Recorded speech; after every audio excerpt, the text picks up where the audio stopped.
Halo sobat, kembali lagi di Mas Dion Project. Nah, kali ini kita akan review velg Sprint XR yang terpasang di CB150R yang old atau New Mega Pro. Cuma kali ini bukan tentang harga, bukan tentang detail speknya ya teman-teman, tapi ini tentang model perakitannya yang pernah saya bahas sedikit soal yang model CB150X Adventure sama yang punya CB Old ini. Jadi kan memang ada dua model perakitan yang berbeda ya teman-teman. Nah, khususnya ini saya lagi nyoba terapkan di velg saya sendiri. Nah, ini depan itu yang modelnya jari-jari nyebrang ya teman-teman. Jadi dia dari tromol yang sebelah sini ke ring sebelah sana, dari tromol sebelah situ ke ring sebelah sini. Jadi luar ke dalam, atau bisa dibilang atas ke bawah ngerakitnya gitu. Jadi jari-jarinya ini berseberangan ya teman-teman, atau nyebrang lah ibarat katanya. Jadi nyilang seperti itu. Nah, kalau yang belakang ini masih yang seperti pada umumnya. Ini modelnya dari pinggir ketemu pinggir ya teman-teman. Tetap nyilang, cuma dia nggak nyebrang gitu. Kalau modelnya ya pastinya semua jari-jari nyilang ya teman-teman. Tapi ini dari tromol ke sini ke bagian ring sebelah sini. Nah, sebelah sana juga ketemu sana. Jadi nggak nyebrang. Nah, terus untuk perbedaannya saya lebih bisa kasih lihat aja sih teman-teman. Maksudnya pastinya secara tampilan ya yang ngebedain. Nah, kita lihat bareng-bareng ya teman-teman. Jadi kalau soal ini balik lagi ke selera ya teman-teman. Karena kalau ditanya, "Bang, kuat mana sih, Bang?" Ya, masalah kekuatan itu gimana yang nyetelnya atau yang ngerakitnya. Dia berani nyetel kenceng apa enggak nih. Tapi yang jelas velg ini aman. Dalam artian saya pernah coba khususnya depan ya. Sekendor-kendornya pun nggak bakal lepas teman-teman. Kalau goyang iya, tapi lepas nggak mungkin. Karena di ruji itu kan nipelnya itu udah ada dratnya teman-teman, dan itu nggak mudah kendor sebenarnya. Walaupun beberapa sisi satu atau dua kendor itu nggak mungkin lepas sih. Pasti kalaupun nipelnya lepas, rujinya masih nyangkut. Karena rujinya udah masuk ke bagian lubang nipel, bukan yang ngegantung gitu. Nah, makanya nanti sesuaikan lagi rujinya yang benar-benar ukurannya pas gitu. Nah, terus tadinya kan velg depan ini sama dengan belakang ya, modelnya itu dari pinggir ketemu pinggir. Nah, ketika saya rubah ke model seperti ini yang nyilang, yang nyebrang gitu kan, nah itu beda ruji lagi ukurannya, karena harus lebih panjang sedikit, sekitar berapa mili lah gitu. Nah, terus untuk biaya rakit sih termasuknya sama aja ya teman-teman. Saya ngerakit tuh kalau sepasang 100.000, sama velg konvensional juga yang jari-jari yang biasa 100.000 juga sepasang. Jadi untuk per depan atau belakang itu cuma 50.000. Dan menurut saya wajar sih, maksudnya kalau untuk velg-velg tapak lebar gitu kan, karena memang pemakaiannya untuk motor-motor berat gitu ya, maksudnya bukan variasi, sekedar variasi. Jadi memang kekuatannya juga harus solid, ngerakitnya juga harus pede, harus berani, kenceng gitu. Nah, terus kalau secara penampilan, nah ini kita lihat lagi. Kalau belakang ya kelihatan lebar sih, karena jari-jarinya tuh pinggir ketemu pinggir. Nah, itu yang bikin looknya mantep juga. Nah, kalau ini kelihatan lebar juga, cuma kalau orang lihat dari samping nggak terlalu kelihatan teman-teman. Jadi paham ya maksud saya. Jadi kalau yang model seperti ini lebarnya tuh kelihatan orang lihat dari samping. Karena apa? Dia rujinya tuh benar-benar di pinggir gitu. Dan tengahnya kan memang blong ya, maksudnya rujinya memang di pinggir semua. Jadi dari samping kelihatan lebar. Terus rujinya tuh mantep, kelihatan hilang gitu kan. Nah, kalau ini yang depan karena memang depan rata-rata kayak gitu sih, maksudnya rujinya nggak ketemu X kayak gitu karena jaraknya agak jauh juga kan, beda sama yang belakang. Nah kalau ini kelihatan lebar juga, tapi apa ya, kalau orang nggak ngerti tuh bahasanya meleot gitu, kelihatannya meleot gitu karena rujinya itu kan nyebrang ya. Nah terus buat orang yang nggak ngerti kelihatannya model seperti ini lebih ringkih, padahal sih saya bilang kuat juga. Apalagi ini saya nyobanya di depan kan tumpuan pertama gitu, kalian kena polisi tidur, kena lubang, dan ini udah saya coba juga kuat-kuat aja, nggak ada masalah. Nah terus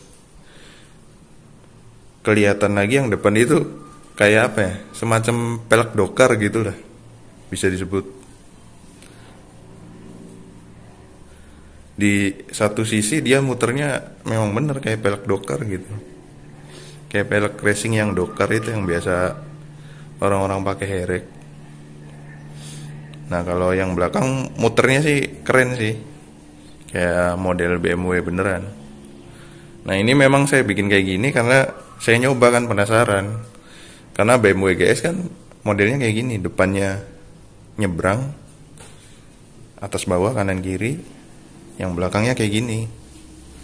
Coba deh kalian perhatiin ya, maksudnya model BMW GS gitu, pasti rakitannya juga beda kayak gini.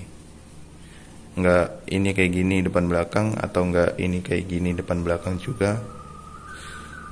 Nanti saya kasih lihat fotonya ya. Nah lanjut, itu penampakan dari samping ya teman-teman. Kalau dari depan sih kerennya juga dapet sih sebenarnya.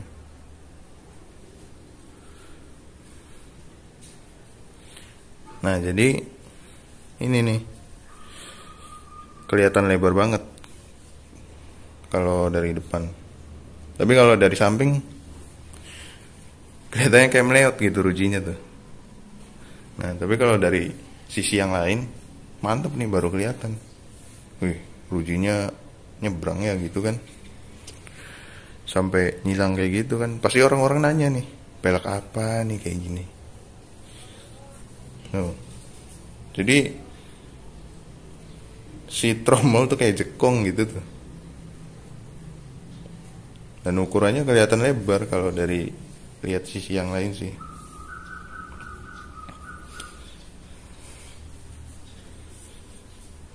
Nah kalau yang belakang kan yang normal-normal aja sih, meskipun orang juga lihat sedikit beda gitu ya, nggak umum lah, karena orang belum familiar dengan model pelek rakitan seperti ini, baik peleknya maupun rakitannya. Nah terus yang mau saya bahas lagi untuk masalah cakram nih teman-teman.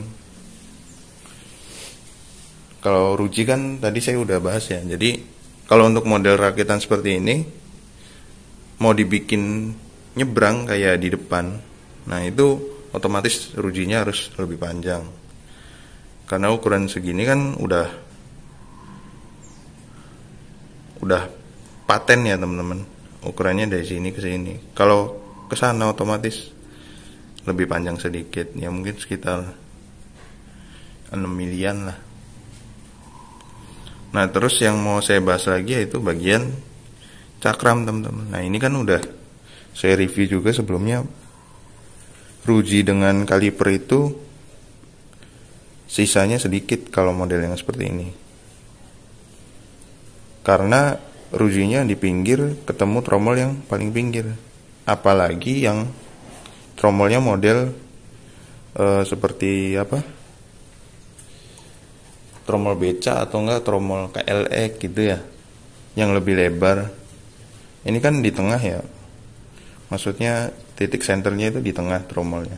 Kalau tromol KLX itu pasti nggak ketemu nih buat ngakalin ini, karena mau nggak mau dicowok. Nah kalau ini normalnya aja yang belakang masih sisa 1 sentian, jadi masih aman sih. Nah ini nih, di sini di bagian sini 1 senti, di sini cuma setengah senti jaraknya. Tapi aman sih teman-teman, maksudnya saya juga udah coba boncengan, bawa barang berat, nggak ada masalah, sama sekali nggak ada masalah. Karena dia rigid, setelannya kuat semua. Nah terus yang bagian depan nih teman-teman. Kalau yang bagian depan sendiri, ini mau nggak mau harus dipapras teman-teman, karena jaraknya itu udah nabrak kaliper. Kalau enggak ya ganti kaliper yang model-model LCB kayak gitu. Nah terus salah satu alasan saya kenapa bikin model kayak gini, sebenarnya kalau untuk model kayak gini nggak usah gerinda bagian kaliper ini, nggak masalah teman-teman, karena ini sudah jauh sekali jaraknya. Nah jadi ini ada sekitar 2 sentian lah.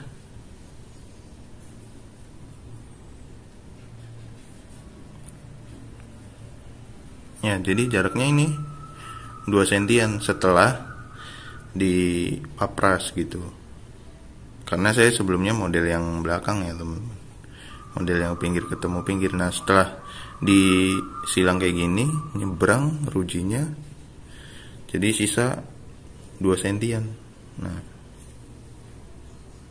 jadi ini udah aman banget sih. Kalian mau pakai cakram lebar juga ini solusinya seperti ini. Nah sekarang kita lihat bagian dari sebelah sini teman-teman. Nah jadi jauh banget tuh jaraknya.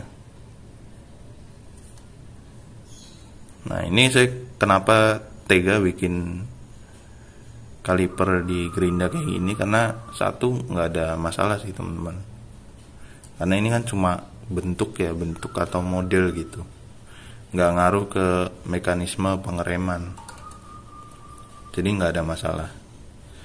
Nah terus ini jadi nambah lebar 2 sentian. Seandainya saya pakai cakram lebar, mungkin sisa 1 sentian di sebelah sini kan, karena cakram lebar kan lebih naik ya, lebih gede diameternya. Mungkin kenanya di bagian atas ini sisa 1 sentian lagi dan masih aman, masih bisa. Nah jadi kurang lebih seperti itu sih teman-teman gambarannya. Makanya jangan jangan aneh kalau misalnya sama-sama Sprint XR tapi kok beda gitu. Nah yang membedain bukan peruntukan ini CBO harus kayak gini modelnya, nah terus CBX harus kayak gini, enggak sih. Itu gimana ownernya sama kesepakatan dengan tukang rakit kan. Ya seperti yang saya bilang, ada tukang rakit yang berani, percaya diri gitu, ada tukang rakit yang nggak mau ambil resiko, jadi ikut umum aja lah gitu kan ibaratnya. Nah menurut teman-teman gimana? Ini saya terus terang udah hampir 1 bulan pakai ya, nggak ada masalah sih, dan enak-enak aja. Yang satu jelas ini nambah pede ya, soalnya peleknya beda dari yang lain.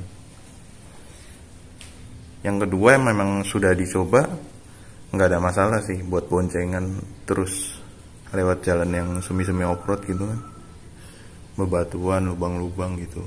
Di Cirebon juga masih banyak jalan nggak enak, jalan rusak. Oke-oke aja buat boncengan lagi. Jadi sudah terbukti ya teman-teman. Nah buat kalian yang minat silakan check out aja teman-teman, barangnya ready bisa lewat Shopee, nanti saya kasih linknya. Sampai jumpa di video selanjutnya.